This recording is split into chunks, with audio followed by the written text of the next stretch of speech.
Assalamualaikum warahmatullahi wabarakatuh. Halo sob, selamat datang kembali di podcast Kaji, Kakang Haji. Di episode 3 kali ini kita akan membahas yang tak kalah penting dari episode sebelumnya nih. Jadi di episode kali ini kita akan bahas mengenai pentingnya membangun komunitas yang mendukung kesehatan mental. Nah, kalau di episode sebelumnya kita sudah membahas tentang apa itu kesehatan mental dan bagaimana cara menghadapinya. Sekarang kita akan belajar bagaimana kita bisa saling membantu dan tumbuh bersama. Jadi sob, sebelum kita lanjut ke pembahasannya, alangkah baiknya kalian segera menyiapkan kopi dan cemilannya ya sob. Karena pembahasan kali ini bakal sangat seru dan menambah ilmu tentunya.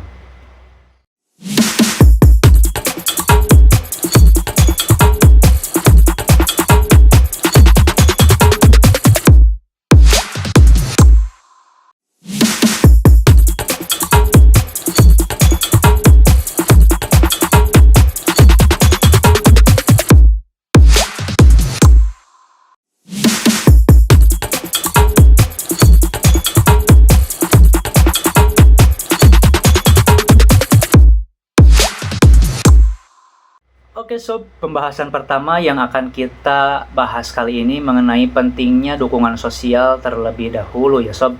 Jadi dukungan sosial itu seperti pelukan hangat di saat kita merasa kesepian ataupun kehilangan. Nah, ini bisa berupa dukungan baik dari keluarga, teman, atau komunitas kita. Dukungan sosial ini sangat penting untuk kesehatan mental kita, karena dengan itu bisa membuat kita merasa tidak sendirian dan memiliki tempat untuk berbagi. Nah, dari sini ternyata banyak penelitian nih yang menunjukkan bahwa orang yang memiliki dukungan sosial yang kuat cenderung lebih bahagia dan memiliki kesehatan mental yang baik. Dukungan sosial ini ada berbagai macam seperti dukungan emosional, instrumental, informasi, dan penilaian. Dukungan emosional ini misalnya ketika teman kita mendengarkan kita dengan sangat berempati. Dukungan instrumental misalnya ketika teman kita membantu kita menyelesaikan masalah yang sedang kita hadapi. Nah, kalau tadi kita sudah bahas tentang pentingnya dukungan sosial, sekarang saatnya kita bahas tentang mencari komunitas yang tepat. Jadi, di era digital ini, kita bisa dengan mudah menemukan komunitas online yang membahas tentang kesehatan mental. Ada banyak grup di media sosial, forum, atau berbagai aplikasi yang bisa kita ikutin. Selain komunitas online tadi, kita juga bisa mencari komunitas offline nih, seperti grup dukungan, kelas yoga, atau kegiatan relawan misalnya.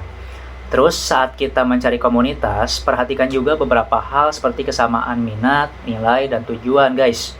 Dan jangan ragu buat nyobain beberapa komunitas yang berbeda sampai kita menemukan yang paling cocok di komunitas mana.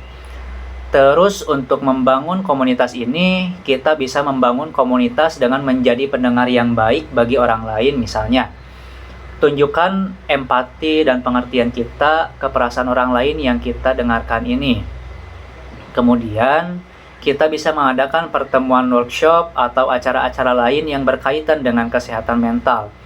Manfaatkan juga media sosial kita untuk menyebarkan informasi tentang kesehatan mental dan mengajak orang lain untuk bergabung dalam komunitas kita.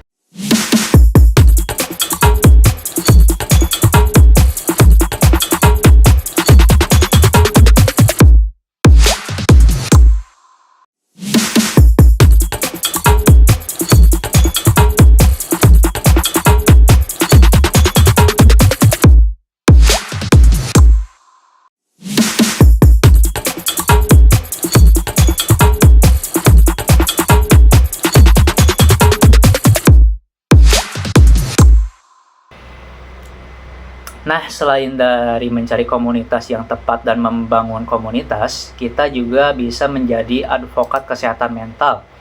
Sebagai advokat kesehatan mental ini, kita bisa membantu mengurangi stigma negatif terhadap masalah kesehatan mental dan mendorong orang lain untuk mencari bantuan. Ada banyak cara nih buat jadi advokat kesehatan mental ini. Misalnya dengan berbagai cerita pribadi, menulis artikel, atau membuat konten media sosial tentang kesehatan mental ini. Banyak juga tokoh terkenal yang menjadi advokat kesehatan, di mana mereka menginspirasi kita untuk terus memperjuangkan kesehatan mental kita. Kemudian, meskipun penting untuk kita saling mendukung dan kita juga perlu menjaga batas-batas privasi kita jangan terlalu membebani diri sendiri dengan masalah orang lain. Setelah memberikan dukungan ke orang lain ini, jangan lupa juga buat jaga kesehatan mental diri sendiri kita, guys. Terus, kita merasa kesulitan dalam mengelola emosi atau mengatasi masalah kesehatan mental, jangan ragu untuk nyari bantuan profesional, guys.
Jadi kita udah bahas panjang lebar nih tentang pentingnya membangun komunitas yang mendukung kesehatan mental.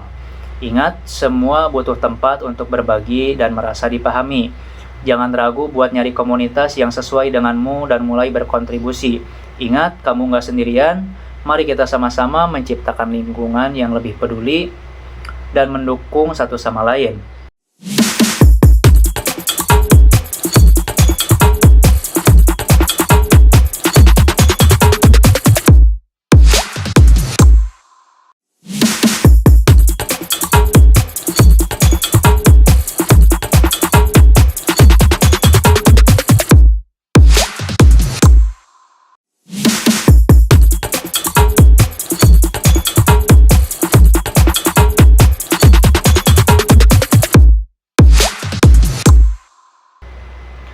Jadi sob, terima kasih karena tetap setia mendengarkan podcast Kaji bareng Kakang ini.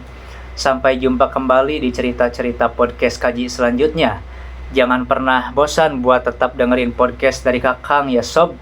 Terima kasih dan selamat beraktivitas kembali. Wassalamualaikum warahmatullahi wabarakatuh.